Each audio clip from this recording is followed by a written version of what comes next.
Pumpkin stared at his reflection in the shiny chrome of the toaster, flexing his dark green stem. He was bright orange, perfectly round, and completely convinced of his own unmatched brilliance. Ever since he was just a little sprout in the patch, Pumpkin had dreamed of seeing his name in lights. He did not want to be a pie. He did not want to be a spooky porch decoration. He wanted to be a star. "I am not just a squash," Pumpkin whispered dramatically to his reflection. "I am a lifestyle." "You are talking to a household appliance again," Orange said, rolling into the kitchen with a heavy sigh. Orange was perfectly spherical, notoriously pessimistic, and always smelled faintly of a balanced breakfast. "I am practicing my victory speech," Pumpkin replied, bouncing lightly on his base. He had a peculiar habit of catching a little bit of air when he was excited, hovering just an inch off the linoleum floor. "Because tomorrow I am going to be crowned the greatest food in town at the Vegeville Harvest Festival.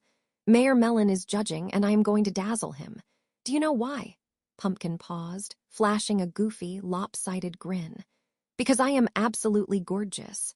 A sudden, booming roar of canned laughter echoed from the ceiling. "Ha ha ha ha ha." Orange squeezed his eyes shut, his peel wrinkling in distress. "I still do not understand where that sound comes from. It defies all laws of science and agriculture."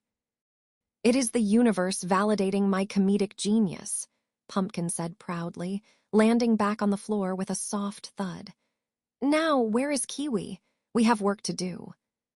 "Right behind you," a tiny, scratchy voice said. Pumpkin yelped and spun around. Kiwi was sitting on the kitchen counter, swinging his fuzzy little brown legs. Nobody ever saw Kiwi enter a room. He simply appeared, like a very hairy, vitamin-packed ninja.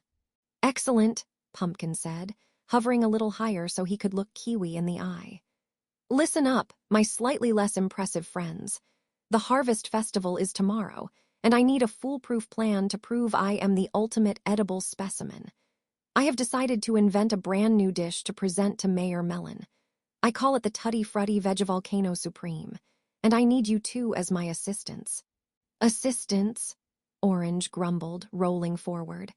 "Why can we not be co-chefs? We are your friends, Pumpkin. We are like a family. Family does not make each other assistants." "Oh, Orange, sweet, naive Orange," Pumpkin said, patting his citrusy friend on the head. "Family supports the one who is clearly destined for stardom. It is just the natural order of the food chain. Besides, if we are in a pickle, we will just have to deal with it." Ha ha ha ha ha. The invisible audience howled with laughter once again. Kiwi slowly blinked his tiny black eyes. "I am going to pretend I did not hear that." "To the stove," Pumpkin commanded, ignoring the criticism. The three friends gathered around the largest metal cooking pot in Pumpkin's kitchen. Pumpkin dragged over a step stool so he could reach the rim. He threw on a white chef's hat that was 3 sizes too big, letting it slide down over his left eye. "First, we need a base," Pumpkin declared. "Orange, juice yourself a little." "I will do no such thing," Orange gasped, clutching his sides defensively. "I will give you a cup of tap water and you will be grateful." "Fine, tap water it is," Pumpkin agreed. "Now for the secret ingredients. Kiwi, hand me that jar of extra spicy chili flakes, and the marshmallows, and the tub of neon pink edible glitter." Kiwi shrugged, his fuzzy shoulders lifting indifferently. "It is your funeral." He tossed the items into the pot. Pumpkin grabbed a massive wooden spoon and began to stir. He tossed in a handful of gummy worms, a dollop of mustard, and 3 sour pickles. "Flavor profiles," Pumpkin shouted gleefully. "It is all about the complex flavor profiles." The water turned a murky, terrifying shade of gray before the pink glitter dissolved, transforming the liquid into a glowing, bubbling magenta sludge. "Pumpkin, I do not think this is safe," Orange said, rolling backward toward the kitchen door. "Food is not supposed to glow in the dark, or hiss like that." It was true. The pot was emitting a low, angry hissing sound, like a basket of wet, furious cats. "Nonsense," Pumpkin shouted over the bubbling noise. Genius is often misunderstood. We just need something to give it a little extra kick. Something aerodynamic. Pumpkin reached into the cupboard and pulled out a bottle of intensely fizzy soda. Do not put the carbonated soda in the hot, chilly marshmallow water, Kiwi warned in his usual monotone voice. That is a severe chemical reaction waiting to happen. What is the matter, Kiwi? Pumpkin asked, holding the soda bottle precariously over the steaming magenta sludge.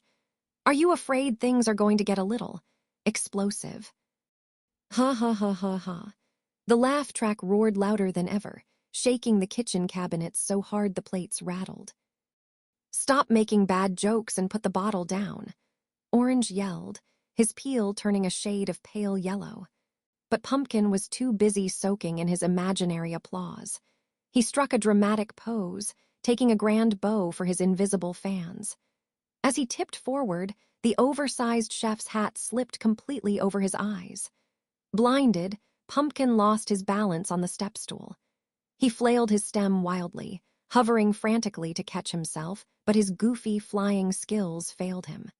Pumpkin tumbled forward, knocking the entire 2-liter bottle of fizzy soda straight into the boiling pot of spicy, marshmallow-thickened, glittery doom.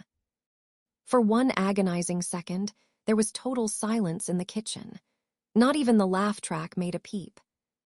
Then the pot began to vibrate. The magenta sludge expanded, rising up the sides of the metal pot like a living, angry monster. It bubbled. It churned. It glowed with the blinding intensity of a dying star. Uh-oh, Pumpkin squeaked from the floor, pushing the hat out of his eyes. I think I might have made a slight mistake. Boom.